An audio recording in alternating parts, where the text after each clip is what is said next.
It was too early for wine.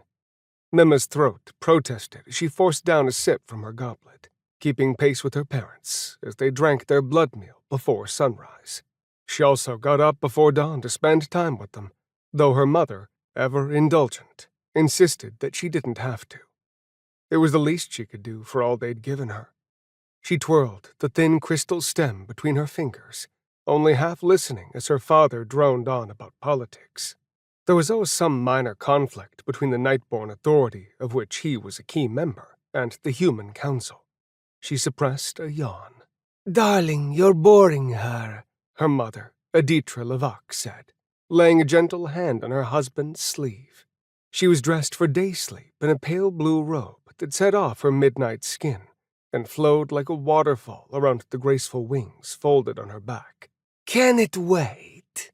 Emil Levak frowned at her across the table.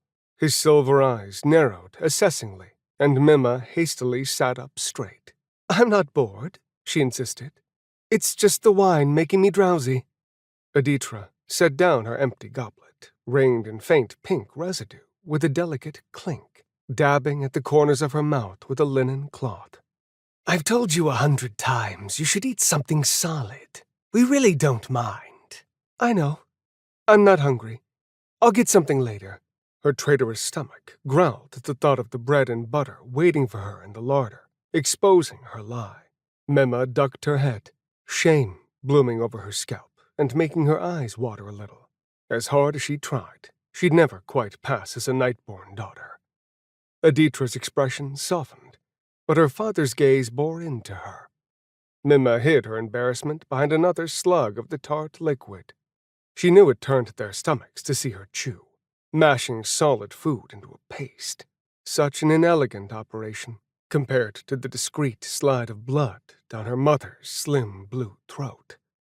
As hard as she'd tried in her teenage years, she couldn't get down more than a swallow of warm blood without turning queasy. Just like she'd never grow a pair of wings, she'd never be able to live on it. So she took her meals alone in the kitchen after all the Nightborn were asleep, and drank blood-colored wine to keep her parents company instead. Emil took a deep breath, and Memo resigned herself to a reprimand, although she didn't know whether it would be for being too human or for denying her humanness. According to her father, they were equally undesirable. "It's time you marry," he said heavily. She choked on the mouthful of wine and nearly dropped her goblet. "What?" she asked when she'd recovered. "Why?" "The situation with the humans," he said, waving a hand like the answer to her question was obvious. At her bewildered look, he added, "The Authority thinks there may be an uprising brewing. We're working with the Council to identify the rebels, but they're scrambling as much as we are.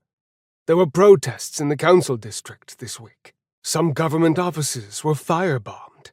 Next, they would target the estates. You'll be safer this way." He left the rest unsaid,